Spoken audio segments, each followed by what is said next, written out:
आकाशवाणी दिल्ली प्रस्तुत करता है विशेष फोन इन कार्यक्रम रेडियो डॉक्टर।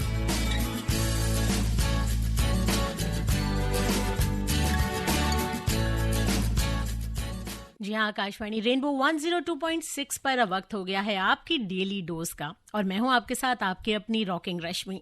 जी हाँ दोस्तों, रेडियो डॉक्टर में आज के एपिसोड में आपके लिए हम खास तौर पर लेकर आए हैं एक विशेष विषय कि क्यों ज़रूरी है टीकाकरण, या इसके बारे में क्या क्या आप जान सकते हैं, क्या क्या सवाल आपके हो सकते हैं, ये सब जानकारी लेंगे हम हमारे आज के एक्सपर्ट से। रेडियो डॉक्टर में आज हमारे साथ हैं हमारे आज के एक्सपर्ट डॉक्टर प्रताप सिंह, जो प्रोफेसर हैं department of medicine Safdarjung hospital से। तो सर, आपका बहुत बहुत स्वागत है। रश्मि जी, बहुत बहुत धन्यवाद, और सभी सुनने वालों का मैं बहुत बहुत धन्यवाद करता हूँ। सर, सबसे पहले तो मैं आपसे यही जानना चाहूंगी कि टीकाकरण क्यों जरूरी है और ये एक्चुअल में क्या होता है। जी, ये बहुत ही सुंदर सवाल आपने पूछा है। अगर हम सब लोग मिलकर एक एफर्ट करेंगे, एफर्ट डालेंगे, तो जो हमारा वैक्सीनेशन है, ये सभी जो इतने भी हमारे अडल्ट्स हैं, बच्चे हैं और प्रेग्नेंट वुमेन्स हैं, वो 100% कवरेज होगा। उसका बेनिफिट ये है, फ़ायदा ये है कि वैक्सीनेशन जितना ज़्यादा होगा, उसका कवरेज जितना ज़्यादा होगा, तो जो वैक्सीन रिलेटेड प्रिवेंटेबल डिजीज़ हैं, उनसे जो हमारा बचाव है वो एक तरह से जो है 100% होगा। ठीक है, तो इसीलिए जो वैक्सीन का शेड्यूल है बच्चों में, बड़ों में या प्रेग्नेंट लेडी में, सरकार ने भी इसके प्रोग्राम चलाया हुआ है। अगर उस तरीके से हम इसको 100% इम्प्लीमेंट करेंगे तो वैक्सीन प्रिवेंटेबल जो डिजीजेज हैं वो 100% हम उनसे बचाव कर सकते हैं। बहुत सारी बीमारियां ऐसी हैं जिनका बचाव वैक्सीनेशन के द्वारा हो सकता है, उस बारे में भी हम जानेंगे। और भी बहुत सारी जानकारियां आज डॉक्टर साहब हमारे लिसनर्स को भी देंगे, हमें भी देंगे।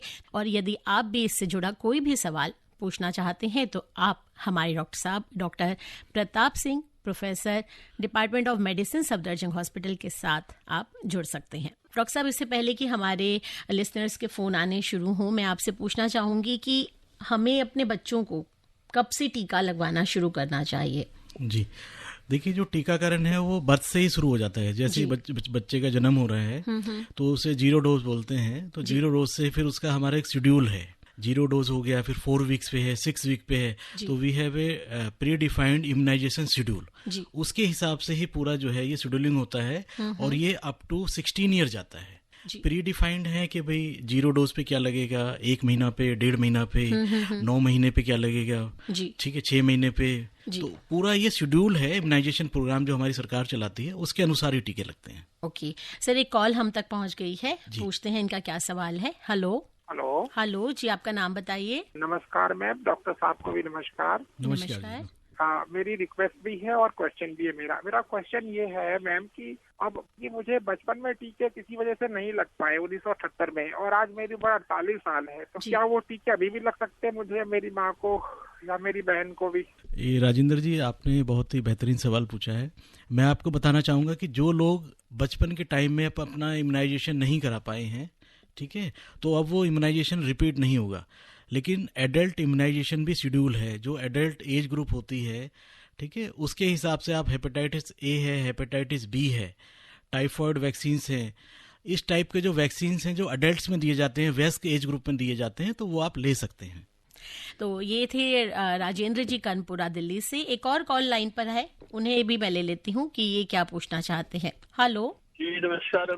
नमस्कार जी, मैं पीपी गौतम मेरठ से बोल रहा हूँ। जी बताइए गौतम साहब। मेरा सवाल ये है कि जो हमारा HIV एड्स है, उसके बारे में इतनी जानकारी हमें हो चुकी है, तो क्या उसका कोई वैक्सीनेशन आ गया है, और नहीं आया तो कब आएगा? ये आपने बहुत ही ट्रिकी सवाल पूछा है। एक्चुअली अभी जो HIV है उसमें वैक्सीनेशन के ऊपर रिसर्च चल रही है, उसमें अभी सफलता नहीं मिली है, बट हम उम्मीद करते हैं कि आने वाले सालों में शायद ऐसी कोई वैक्सीन उपलब्ध हो जाए। HIV एड्स को लेकर काफी लोगों के मन में सवाल होते हैं, लेकिन हाँ, अभी उसके वैक्सीनेशन के लिए थोड़ा सा इंतजार करना पड़ेगा।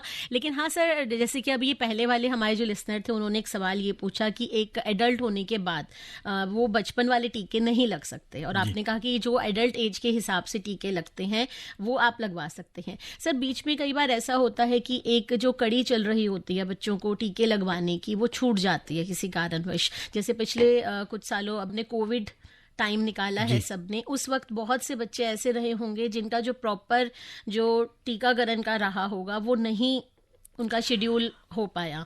तो क्या वो टीके जो उनके उस दौरान पिछले 2-3 सालों के दौरान छूट गए वो उन्हें अब लगवाने चाहिए? नहीं, अगर जो टीकाकरण है वो पार्शियली इनकम्प्लीट है, जैसे महीना 2 महीना 6 महीने तक वो डिले हो गया है, तो उसे कंप्लीट करा सकते हैं। लेकिन जब गैप जो है सालों का आ जाए तो उस समय उस टीकाकरण को आप कंप्लीट नहीं कर सकते। फिर उनके एज के हिसाब से जो एज रिक्वायरमेंट है, जैसे 12 साल 14 साल में जैसे मान लीजिए गर्ल हैं, तो उस एज ग्रुप का जो टीकाकरण है वो जैसे ह्यूमन पेपिलोमा वायरस है, कैंसर का जो टीका आ गया है अभी सर्वाइकल, वो लगेगा उसमें। अब उसको कंप्लीट नहीं कर सकते, बट आने वाले एज ग्रुप के हिसाब से ही और या फर्दर टीकाकरण किया जाएगा। जी सर, जैसे कि आपने बताया कि वैक्सीनेशन कराना बहुत ज़रूरी होता है, तो वो कौन कौन सी बीमारियां हैं जिनसे हम वैक्सीनेशन से बच सकते हैं? जी देखिए, वैक्सीनेशन कराना क्यों जरूरी है? क्योंकि एक वैक्सीन लगवाने के बाद जो उस डिजीज होने की जो प्रोबेबिलिटी होती है वो काफ़ी कम हो जाती है। ठीक है, मान लीजिए आपने कोई वैक्सीन लगवा लिया है तो हो सकता है कि 85 to 90% जो है आप उससे बचाव वाले घेरे में आ जाते हैं। ठीक है, तो ऐसी कौन कौन सी वैक्सीन है, इनको हम डिवाइड कर सकते हैं कि एक पीडियाट्रिक एज ग्रुप है, एक एडल्ट एज ग्रुप है और प्रेग्नेंट फीमेल्स हैं या लेडीज हैं। ठीक है, तो जो पीडियाट्रिक एज ग्रुप है उसका हमारी जो गवर्नमेंट है वो यूनिवर्सल इम्यूनाइजेशन शेड्यूल चलाती है, प्रोग्राम चलाती है, और ये सारी जो वैक्सीन्स हैं ये all over India government hospitals हैं हमारे, या CSCs हैं या डिस्पेंसरीज हैं, ये सब मुफ्त में अवेलेबल हैं। सरकार इसके लिए स्पेशल फंड एलोकेट करती है और इंश्योर करती है कि वैक्सीन्स की कभी कोई चेन जो है ब्रेक ना हो। ठीक है, तो पीडियाट्रिक एज ग्रुप में अगर हम देखें तो सबसे पहले जो टीकाकरण होता है वो BCG है, जो ट्यूबरक्लोसिस के बचाव में हेल्प करता है, पोलियो है, हेपेटाइटिस B है, हेपेटाइटिस A है, इन्फ्लुएंजा वैक्सीन्स हैं, टिटनस टॉक्सॉइड्स हैं, तो MMR वैक्सीन्स हैं। तो ये है पीडियाट्रिक एज ग्रुप में। अगर एडल्ट की बात करें तो जैसे न्यूमोकोकल वैक्सीन्स हैं जो एडल्ट एज ग्रुप के लिए स्पेशली बनाई गई है, उसी एज ग्रुप में दी जाती है। टाइफाइड वैक्सीन्स है, ठीक है, और अभी जो है मलेरियल वैक्सीन और डेंगू पे भी थोड़े थोड़े ट्रायल चल रहे हैं, जो आने वाले टाइम में हो सकता है कि वो अवेलेबल हो जाए मार्केट में।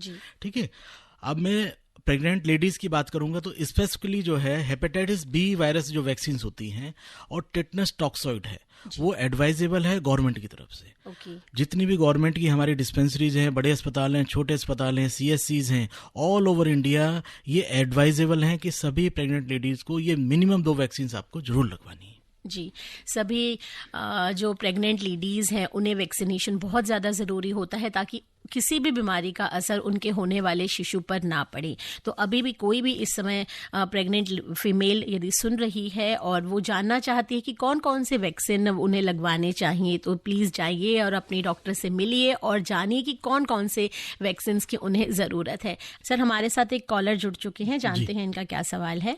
Hello, Anoop from Jharkhand. जी अनूप जी, बताइए, बहुत बहुत स्वागत है आपका। जी आपका सवाल पूछिए। सर, WBC काउंट थोड़ा ज्यादा है, पल्मोनरी प्रॉब्लम, ब्रीदिंग का, अस्थमा का, तो नॉर्मल इम्यून कैसे आएगा वो बताइए ना प्लीज। अनूप जी, आपने बहुत ही अच्छा सवाल पूछा है। आपने बताया कि आपको जो है ब्रोंकियल अस्थमा है और WBC आपका बढ़ा हुआ है, तो कभी कभी जो है ब्रोंकियल अस्थमा एलर्जी की वजह से हो सकता है और उसमें WBC रेज हो सकता है। सर, ठीक है, तो एक तो जो आपका WBC बढ़ा हुआ है उसकी जांच जरूर करानी है कि उसका कोई और कारण ना हो एलर्जी के अलावा। ठीक है, बहुत सारे ऐसे जो है ब्लड से रिलेटेड ऐसी कंडीशंस या ऐसी डिजीज होती हैं जिसमें WBC रेज हो सकता है, तो इसको जरूर कंफर्म कराना है आपको कि ये WBC जो रेज्ड है ये एलर्जी की वजह से ही है या कोई और कारण नहीं है। ठीक है, और बाकी जो अस्थमा वाले जो पेशेंट होते हैं उसमें न्यूमोकोकल वैक्सीन्स हैं और इन्फ्लुएंजा वैक्सीन है, ये जरूर उनको लगवाना चाहिए। जो न्यूमोकोकल वैक्सीन है ये 5 साल के लिए लगती है, उसके बाद अगर आपकी एज 65 तो हो जाती है उसके बाद रिपीट कर सकते हैं, लेकिन जो इन्फ्लुएंजा वैक्सीन्स है वो हर साल आपको लगवानी है।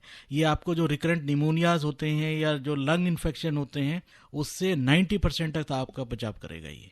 डॉक्टर साहब, बहुत से लोगों को ऐसा लगता है कि वैक्सीनेशन की ज़रूरत नहीं है, हमारे बच्चे को में कोई कमज़ोरी आ जाएगी, स्पेशली जो बुज़ुर्ग लेडीज़ होती हैं या दादा दादी टाइप के जो एज ग्रुप के लोग हैं, उन्हें लगता है हमारे बच्चों में कमज़ोरी आ जाएगी या उन्हें और कोई परेशानी हो जाएगी, तो ये एक मिथ है और या नहीं? और दूसरा यही कि वैक्सीनेशन मतलब आखिर क्यों उनकी इस धारणा को हम किस तरह से बदल सकते हैं बेसिकली। ये बहुत अच्छा सवाल आपने रश्मि जी पूछा है कि जो वैक्सीन हेजिटेंसी है जी, ये खासकर जो रूरल एरियाज हैं, कुछ ऐसे पॉकेट्स हैं जहाँ पे जो हमारा वैक्सीनेशन परसेंटेज है वो काफ़ी कम है। जी, उन्हीं की वजह से जो है हम कुछ जो डिजीजेज हैं उनको एलिमिनेट नहीं कर पा रहे हैं। ठीक है, उनके अंदर हेजिटेंसी है कि वैक्सीन लगाने के बाद कहीं कोई फालिस ना पड़ जाए, कोई हाथ पैर कमजोर ना पड़ जाए, और कभी कभी ऐसे भी सुनने में आता है कि ऐसे ना हो कि इसको जो है कोई ऐसी बीमारी हो जाए कि भाई ये जो है आगे अपनी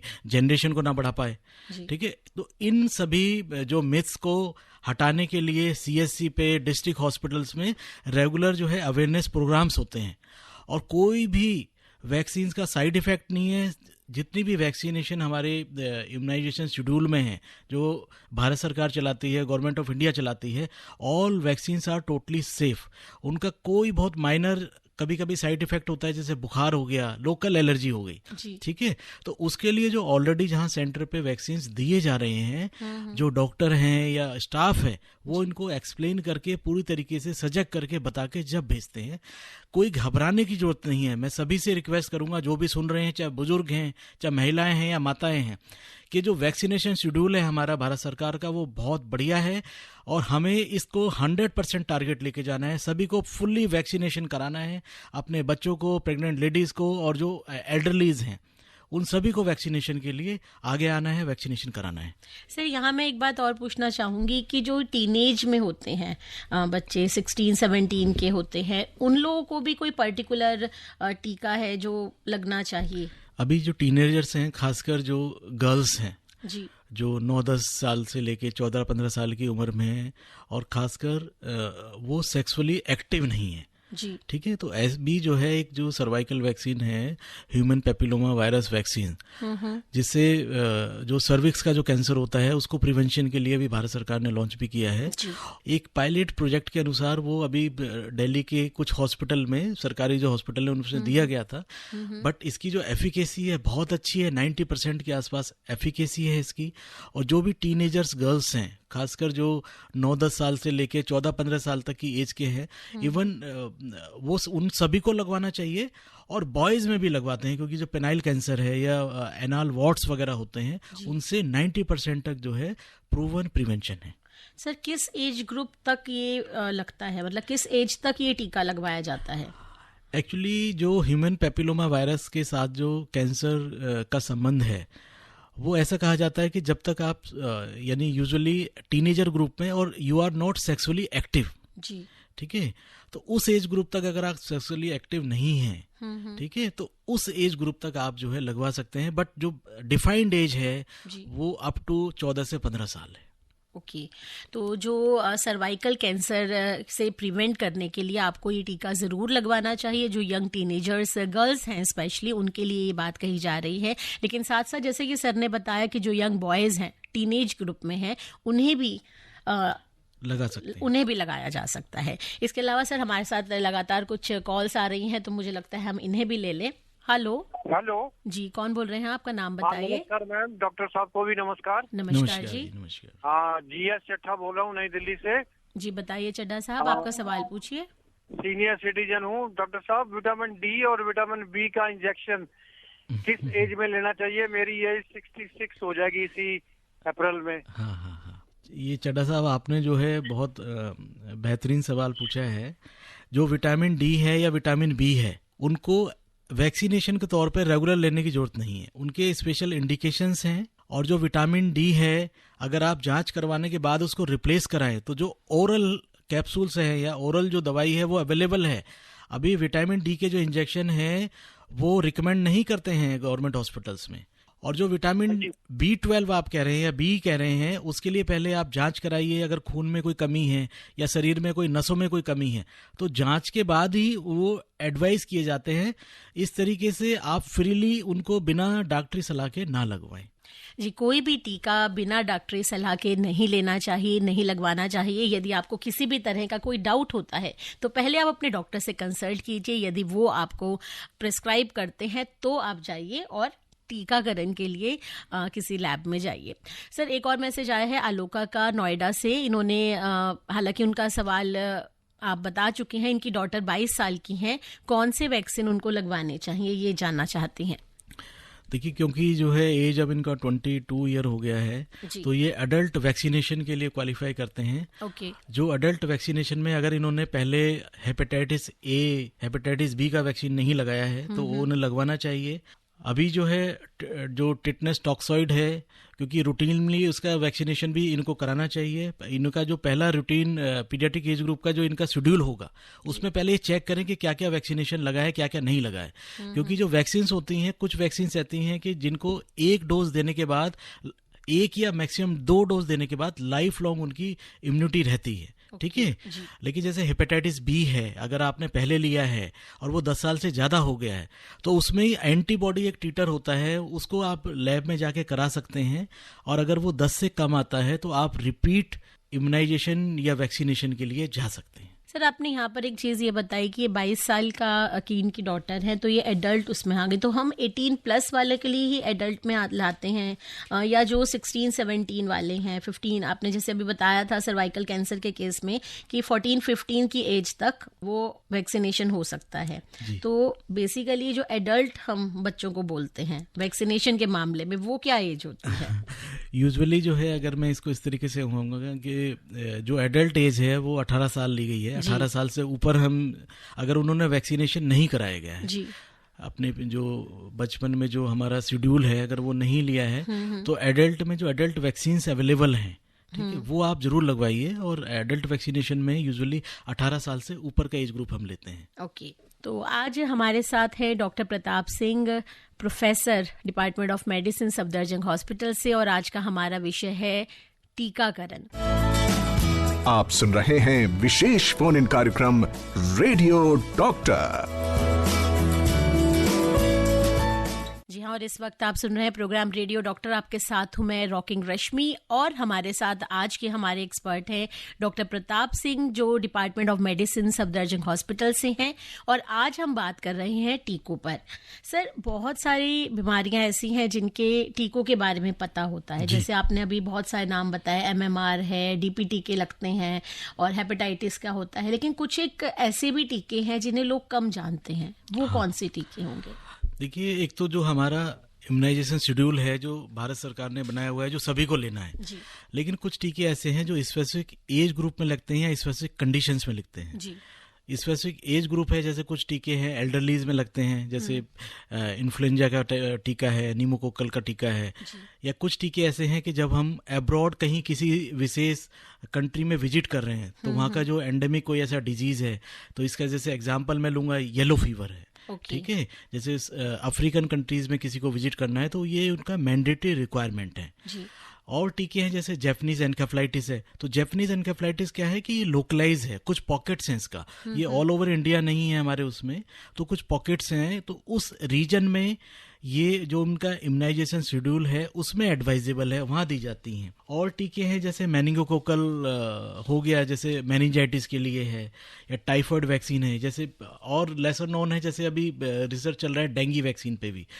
जो डेंगू वैक्सीन है वो काफ़ी कंट्रीज में उसका ट्रायल चल रहा है, ठीक है, तो बट अभी जो है वो सक्सेसफुल नहीं हो पाया, एफिकेसी नहीं है उसकी, एफिकेसी अभी 50-55% है, इसलिए बहुत सक्सेस नहीं हो पाया है। लेकिन स्पेसिफिक ये वैक्सीन जब भी दी जाती हैं जब उनका कोई स्पेसिफिक इंडिकेशन है या रिक्वायरमेंट है, वो रूटीन जो हमारा इम्यूनाइजेशन शेड्यूल है उसमें इंक्लूडेड नहीं है। जैसे आपने बताया कि डेंगू की जो वैक्सीन है वो भी बन रही है, उस पर रिसर्च चल रही है, और हो सकता है कुछ टाइम में वो आ जाए। लेकिन हमने जैसे देखा है कि डेंगू या चिकनगुनिया के बाद पेशेंट में बहुत ज़्यादा वीकनेस आ जाती है, तो एक लोगों में मिथ भी होती है कि ताकत के इंजेक्शन लगवा लो ठीक हो जाओगे, तो क्या ऐसा लगवाना सही रहता है? एक्चुअली जो डेंगू है या चिकनगुनिया है, ये वायरल डिजीजेज हैं, और ये पोस्ट वायरल सिंड्रोम्स हैं। उसमें डेफिनेटली कमजोरी तो रहती है, कभी कभी जो कमजोरी है वो 2 से 3 हफ्ते तक रह सकती है।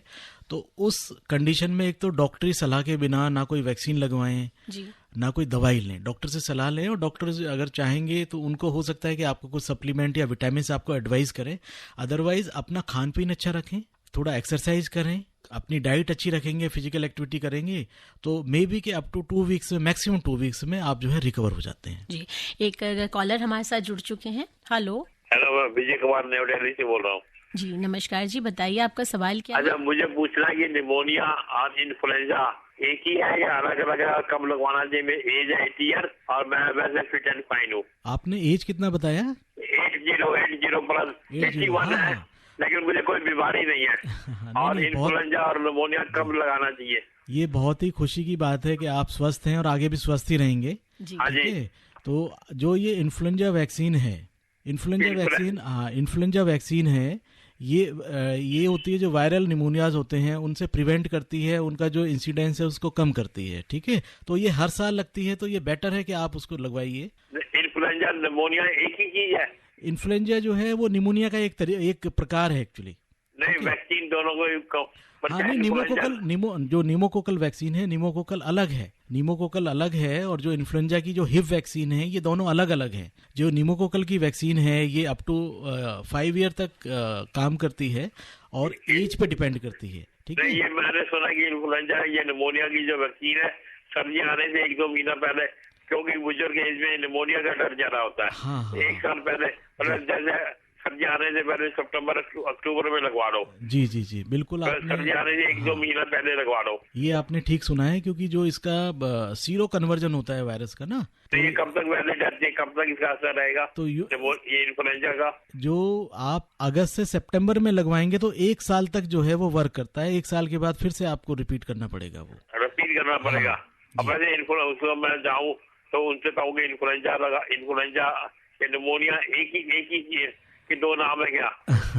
जो इन्फ्लुएंजा है वो निमोनिया का एक टाइप है, बाकी जो निमोकोकल वैक्सीन है वो जो बैक्टीरियल निमोनियाज होते हैं उनके लिए है वो एक्चुअली। ठीक है, तो जो मेरे को तो एक डर रहता है सिर्फ, वो 90 साल में निमोनिया वगैरह अगर बाहर आए, गर्म पानी निमोनिया हो गया नेक्स्ट डे। जी, तो सर ने यही बताया है कि निमोनिया और इन्फ्लुएंजा में ज्यादा फर्क नहीं है, आप जाएं उससे इन्फ्लुएंजा एंड हिप वैक्सीन। जी ठीक है, एक सवाल था सर हम तक पहुंचा है, मेरठ से लिख रहे हैं विपिन, कहते हैं प्राइवेट ओपीडी जो डॉक्टर होते हैं उनके पास गवर्नमेंट से ज्यादा वैक्सीनेशन शेड्यूल होता है, तो क्या ये वो सारे ही वैक्सीनेशन जरूरी होते हैं? हाँ, ये बात सही है कि जो प्राइवेट सेक्टर है या कॉर्पोरेट सेक्टर है उसमें जो वैक्सीनेशन है वो ज़्यादा है, क्योंकि जो हमारी भारत सरकार ने एक शेड्यूल बनाया हुआ है, इम्यूनाइजेशन शेड्यूल है, उसमें वो टाइमली जो है ऐड भी करते हैं। कुछ वैक्सीन्स हैं, जैसे इन्फ्लुएंजा वैक्सीन की अभी बात हमने पीछे की है, और हिप वैक्सीन है, निमोकोकल वैक्सीन्स हैं, तो ये वैक्सीन एड ऑन वैक्सीन है। जैसे अभी सर्वाइकल वैक्सीन की भी बात की है, तो ये भी जो है प्राइवेट में अवेलेबल है, तो प्राइवेट में आप लगवा सकते हैं। लेकिन अभी जो भारत सरकार का यूनिवर्सल इम्यूनाइजेशन शेड्यूल है उसमें सभी वैक्सीन इंक्लूडेड नहीं है, वो केवल उन्हीं को इंक्लूड करते हैं जो बेसिक उनका रिक्वायरमेंट होता है, नीड होता है, क्योंकि उन्हें क्या है कि पूरे ऑल ओवर इंडिया को कवर करना है, क्योंकि वैक्सीन जो हैं वो काफ़ी कॉस्टली हैं, तो हमें ये भी देखना है कि वो कॉस्ट से जो है हमारा कितना इफेक्टिव होगा, नहीं होगा। ठीक है, तो सर श्रीनगर से एक मैसेज आया है मोहम्मद इब्राहिम का, कह रहे हैं क्योंकि हम ठंडे एरिया में रहते हैं तो यहाँ पर कुछ लोग ब्लूमिंग सीजन के दौरान एलर्जी फेस करते हैं, तो क्या इनके लिए एलर्जी से प्रिवेंशन के लिए भी कोई वैक्सीन है? नहीं, एलर्जी से प्रिवेंशन के लिए तो पर से कोई वैक्सीन नहीं है, लेकिन आप जो है मास्क यूज करें उस समय जब भी आपको लगे। जो ज़्यादा एलर्जिक हैं या उनको पता चल जाता है कि जब भी ये ब्लॉसम वाला टाइम आता है या सीजन आता है कि दे विल बिकम एलर्जिक, उनको सिम्टम आने लगेंगे, सांस के सिम्टम होते हैं, स्किन के सिम्टम हो सकते हैं।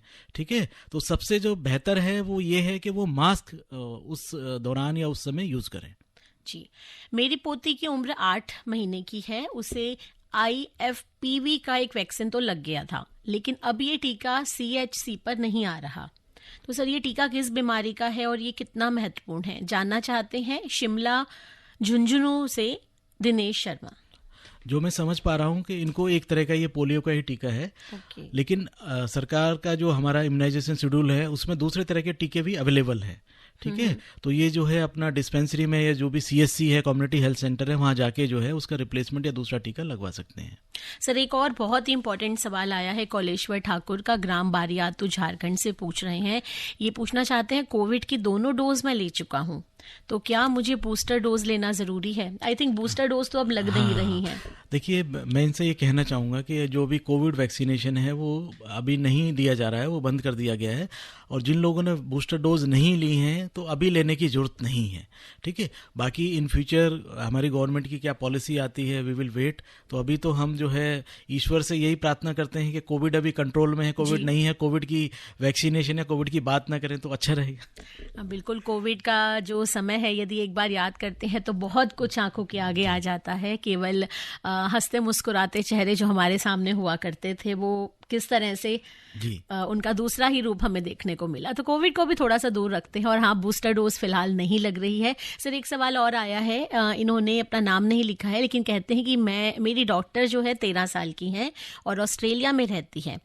वहाँ पर मौसम काफ़ी ठंडा रहता है, लेकिन वो ये जानना चाहते हैं यहाँ कि क्या इस दौरान यहाँ पर फ्लू और दूसरा ये क्या पूछना चाहते हैं, मेनिनगोकोकल वैक्सीन लेनी ज़रूरी है, लगवानी ज़रूरी है? हालांकि ये कह रहे हैं कि उनकी जो बेटी है वो हेल्दी डाइट लेती है और बिल्कुल फिट है। एक्चुअली अभी जो इनकी डॉटर हैं वो ऑस्ट्रेलिया में हैं जी, तो देखना पड़ेगा कि उनका जो इम्यूनाइजेशन शेड्यूल है कि वो इंक्लूड करते हैं या नहीं करते हैं। बाकी मैं इनको यही सलाह दूंगा कि अभी इनका जो है एडोलेसेंट एज ग्रुप है, कम से कम ये जो गार्डिनल है सर्वाइकल कैंसर की जो वैक्सीन है उसको लगवा लें जी। और हिप वैक्सीन है, क्योंकि ठंडा मौसम है, वायरल जो निमोनियाज हैं या डिजीज़ हैं होने के काफ़ी चांसेस होते हैं, तो उसको लगवा लें।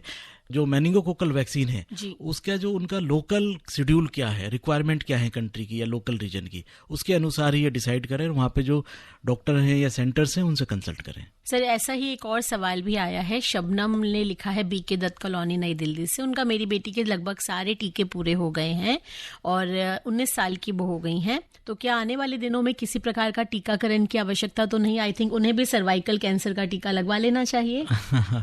अब ये सर्वाइकल जो टीका है उसका जो एज ग्रुप है उसको तो क्रॉस हो गए हैं, ठीक है, तो उसकी और 1-2 रिक्वायरमेंट हैं। तो बेटर होगा कि आप जो है बड़े हॉस्पिटल में जाके एक बार डिस्कस करें, उनसे ओपनली बात करें, क्योंकि उसमें कई फैक्टर हैं जो लिए जाते हैं टीकाकरण से पहले जी, ठीक है। तो मैं इन्हें यही सलाह दूंगा कि आप जो है गवर्नमेंट हॉस्पिटल को विजिट कीजिए और जो यूजुअली जो ये इसके सर्वाइकल वैक्सीन दिया जाता है गायनोकोलॉजी डिपार्टमेंट में दिया जाता है, तो वहाँ डिस्कस करके वो देखिए कि आपके जो वो कुछ ऐसा कॉन्ट्राइंडिकेशन वगैरह तो नहीं है, क्योंकि उसके कुछ कंडीशंस हैं। तो आज हम बात कर रहे हैं टीकाकरण यानी कि वैक्सीनेशन के ऊपर और हमारे साथ एक्सपर्ट जुड़े हैं डॉक्टर प्रताप सिंह। सर जैसा अभी आपने बातों ही बातों में एक बात बताई कि एक येलो समथिंग आपने कुछ टीका येलो फीवर बताया था, और ये जो लोग इंडिया से बाहर जाते हैं बेसिकली ट्रैवल करते हैं उनके लिए था। तो क्या ट्रैवल वैक्सीन टाइप से भी कुछ होता है, यदि हम कहीं ट्रैवल करने के लिए जाते हैं और हमें कुछ प्रॉपर वैक्सीनेशन लेकर जाना चाहिए? ये मैं आपसे लिए अपने इंडिया के लिए भी पूछना चाह रही हूँ और यदि देश से बाहर जाते हैं तो उनके लिए भी। ये बहुत अच्छा सवाल है। एक ग्रुप है हमारा जिसे हम ट्रेवल वैक्सीन भी कह सकते हैं, ठीक है। जब हम किसी स्पेसिफिक रीजन में विजिट कर रहे हैं, हमारे कोई भी कंट्री के आदमी, जैसे साउथ अफ्रीकन कंट्रीज़ हैं, कुछ ऐसी कंट्रीज़ हैं जो डिजीज़ वहाँ पे एंडेमिक है, जैसे येलो फीवर की बात करेंगे तो उधर जो है ये येलो फीवर जो है एंडेमिक है, और वो बाई चांस वहाँ पे इन्फेक्ट हो गए तो ये बड़ा चांसेस है कि वो अभी हमारी कंट्री में डिजीज़ नहीं है, तो ये डिजीज़ जो है हमारी कंट्री में आ सकती हैं। तो ऐसे उसमें मैंडेटरी है कि आप येलो फीवर वैक्सीन लगा के भेजें। और दूसरी जो वैक्सीन हैं, जो ट्रेवल वैक्सीन हम इंक्लूड कर सकते हैं, वो हेपेटाइटिस बी है, ए है, ऑल रूटीन वैक्सीन्स, ठीक है। इवन जो निमोकोकल वैक्सीन हैं, हिप वैक्सीन हैं, MMR वैक्सीन है, वेरिसेला वैक्सीन है, जो बूस्टर वैक्सीन अभी जो है नई इंक्लूड की गई है एल्डरलीज के लिए, ये सब जो है ट्रेवलर वैक्सीन में आती हैं, क्योंकि हर कंट्री का जो रीजनल एनवायरनमेंट है वो डिफरेंट है, ठीक है। हम वहाँ विजिट कर रहे हैं, वहाँ पे क्या कंडीशन होगी, किस तरीके से आपको एक्सपोजर ना हो जाए, तो उनको प्रिवेंशन के लिए ये सारी वैक्सीन्स, इसमें और भी वैक्सीन्स होंगी, ठीक है। तो एक प्रॉपर जो है उसका शेड्यूल है, वो सारी वैक्सीन लेके आप जब ट्रेवल कीजिए। जी, ट्रैवल वैक्सीन नाम से जो सर ने एक पूरा हमें अच्छा खासा इन्फॉर्मेशन दी है, उसे ध्यान से आई थिंक हमारे लिसनर्स ने सुन लिया होगा। जब भी आप कहीं बाहर जाते हैं तो वो वैक्सीनेशन ज़रूर करा के जाइए, ताकि आप अपने ट्रैवल को एक खुशनुमा वातावरण में एंजॉय कर पाए। आई थिंक सर मैं सही कह रही हूँ? बिल्कुल जी रश्मि जी, आप बिल्कुल ठीक कह रहे हैं। सर जैसे कि बहुत सारे आपने हमें सवालों का जवाब भी दिया हमारे लिसनर्स के, लेकिन एक छोटा सा सवाल मैं जानना चाहूंगी कि किसी भी बच्चे को एक बार में मतलब मोर देन 1 वैक्सीन लग सकता है क्या? हाँ, जो हमारा इम्यूनाइजेशन शेड्यूल है, जी, ठीक है, तो उसमें एक से ज्यादा वैक्सीन दिए जा सकते हैं, लेकिन जो उनका देने का साइट है वो अलग अलग हो सकता है। और जो ये MMR वैक्सीन है ये भी बच्चों को दिया जाता है? MMR वैक्सीन भी बच्चों को दिया जा सकता है सर, लेकिन इसके बारे में मैंने सुना है कि मतलब बीच में मिथ आया था, मतलब मैं ये पूछना चाह रही हूँ कि ये मिथ है या एक्चुअल में सही है कि क्या MMR जो वैक्सीन है इसका ऑटिज्म से कोई लिंक है? इसका पहले एक कंट्रोवर्सी आई थी कि जो MMR वैक्सीन है ये ऑटिज्म से रिलेटेड है, तो इस पर रिसर्च हुई और जिन लोगों ने इसको कोट किया था जी, फिर बाद में उन्होंने वो अपना पेपर विड्रॉ किया और बाद में MMR वैक्सीन को फिर से रीशेड्यूल किया गया रूटीन जो वैक्सीनेशन प्रोग्राम से। तो आज की तारीख में दोनों में कोई रिलेशन नहीं है, MMR वैक्सीन टोटली सेफ है। जी सर, ऑटिज्म के लिए क्या कोई पर्टिकुलर वैक्सीन है कि बच्चे को हम इन फ्यूचर ऑटिज्म से बचा सकें? नहीं, वो एक जो है बिहेवियर रिलेटेड वो डिजीज है, उसके लिए जो है आप जो है जो क्लिनिकल साइकोलॉजिस्ट होते हैं उनसे बात करेंगे, जो बिहेवियर थेरेपिस्ट होते हैं उनसे बात करेंगे, तो डेफिनेटली जो है इसमें इम्प्रूवमेंट के चांसेस हैं। एक मैसेज हम तक पहुंचा है, ये पूछना चाह रहे हैं कि जो यदि किसी व्यक्ति को कोरोना हुआ है तो और उनकी इम्यूनिटी वीक हो गई है या उस इम्यूनिटी को मेंटेन करने के लिए क्या कोई वैक्सीनेशन जरूरी है? देखिए, जब इनको कोविड हुआ, जब कोविड का वेव 1 आया, वेव 2 आया, ठीक है, उसके बाद जो है कोरोना के बाद वो रिकवर कर गए, उसके बाद वो पूरी तरीके से स्वस्थ हैं और जो भी रूटीन वैक्सीनेशन है उनके एज ग्रुप के हिसाब से या उनके मान लीजिए वो प्रेगनेंसी वाले उसमें है, फेज में है, तो कोई भी जो शेड्यूल के हिसाब से अपने रूटीन वैक्सीन वो ले सकते हैं। इसमें कोई पाबंदी नहीं है कि कोविड के बाद कोई वैक्सीन को टेम्परेरी कुछ दिनों के लिए हॉल्ट कर दिया जाए या रोक दिया जाए। अगर वो स्वस्थ हैं, कोई बुखार नहीं है, कुछ नहीं है, तो वो वैक्सीनेशन एज पर शेड्यूल ले सकते हैं। एक मैसेज आया था श्रीनगर से, इन्होंने जानना चाहा था और वो प्रोग्राम सुन के बहुत खुश हैं, आपने इतनी इन्फॉर्मेशन दी और जो उनके सवाल का वो जवाब दिया उसके लिए वो शुक्रिया कह रहे हैं। मोहम्मद इब्राहिम थे ये। सर, जैसा कि आज आपने वैक्सीनेशन से जुड़ी बहुत सारी बातें हमारे लिसनर्स को बताई, उनके सवालों का भी जवाब दिया, तो आप हमारे लिसनर्स के लिए, हमारे लिए आप क्या एक मतलब वाइंड अप मैसेज देना चाहेंगे कि वैक्सीनेशन क्यों ज़रूरी है? और अभी भी जिन लोगों के दिमाग में ही रहता है कि वैक्सीनेशन नहीं करवाना चाहिए या इससे कुछ नहीं होता, यदि हम हेल्दी डाइट खाएंगे, हम एक्सरसाइज करेंगे, हम उन्हीं से ठीक हो जाएंगे, तो उनके लिए आप क्या कहना चाहेंगे? मेरा मैसेज ये है कि हमें जो पीडियाट्रिक वैक्सीनेशन है उसको 100% कवरेज करना है। अभी जो हमारा कवरेज है वो कम है, 70% के अनुसार है और वो वैक्सीन के अनुसार भी है, ठीक है। तो पीडियाट्रिक जो एज ग्रुप है, जो वैक्सीनेशन शेड्यूल है उसको हमें 100% करना है।